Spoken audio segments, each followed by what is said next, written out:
Hey guys, welcome back. In today's video, we're going to dive into the worksheet starting with category 1. But before I do, I just want to tell you, I've created this worksheet in a pretty general way, trying to account for product and service providers in all categories. You may already know what your pricing strategy is, your hourly rate, your travel, all the things, and that's totally okay. I would encourage you to break those things down, take what you already know about your business and input it into this worksheet. Because what this is going to do, one category at a time, is take you from understanding your costs and expenses to understanding how you can increase your prices for mountain weddings to not only break even and cover those costs, but then make money and be profitable in mountain weddings. Now, this worksheet is on a per project basis. Category 2, you can calculate one time and then add to every project from now on. But category 1 and 3 are meant to be used every time you have a new project, every time you need to calculate this for a new mountain wedding. So keep that in mind. So we're going to start with category 1, project costs. The first line item is materials costs. Now, remember, I said this is for product and service providers alike. So if you feel like you don't have any materials costs, just keep going. If you feel something in here doesn't apply to you, just move on to the next calculation. So keep hours and time and labor out of your mind for the moment. This is just the cost, the money you're putting into this. So if you're a florist, what are those flowers going to cost you? If you are a photographer and you offer an album, what does that cost you? Put in any of those material costs in the first line of category 1.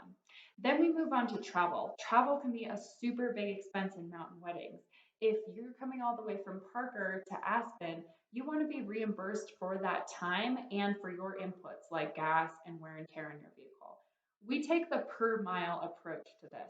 Now the rate changes, but it's currently 57.5 cents per mile in 2020.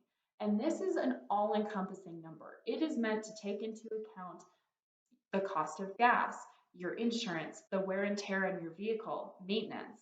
But what we know about mountain weddings and traveling in the mountains is it can be tough on vehicles. There can be some added time and expense. So we add an extra 10 cents per mile to make 67.5 cents per mile round trip for your travel costs. Now, the last line item, I'm just calling extras. These are things you may not normally have, but might need if you're traveling farther than you usually would. So, for example, if you need to make a site visit from Parker to Aspen, you might want to consider charging for that because that's some serious input of your time and use of your vehicle. So, charge for those things, charge what you're worth. If you are going to be that far away, do you need more staff to make sure that you have everything taken care of? Do you need any additional resources? If you're a DJ and the couple expects you to have a whole sound system set up, do you have what you need for an outdoor wedding in the middle of nowhere, or will you need to get some new equipment or bring some different equipment like a generator or big battery banks? Consider those things. Consider the resources that you may need for this project. And then the last item in the extras category is accommodations. If you're a hair and makeup artist and you're supposed to start hair and makeup at 8 o'clock in the morning from Parker to Aspen, you may not want to make that drive starting at 2, 3 o'clock in the morning, right? So you may want to consider asking your couple to accommodate you for a night or two before or after the wedding, depending on the hours and the time that you're going to need to be there. In the mountains, it's always better to plan for the worst. So consider asking for that extra hotel night or two just to make sure that you're going to be there and you're going to be safe when you need to be. So calculate all those things together. This is your project cost.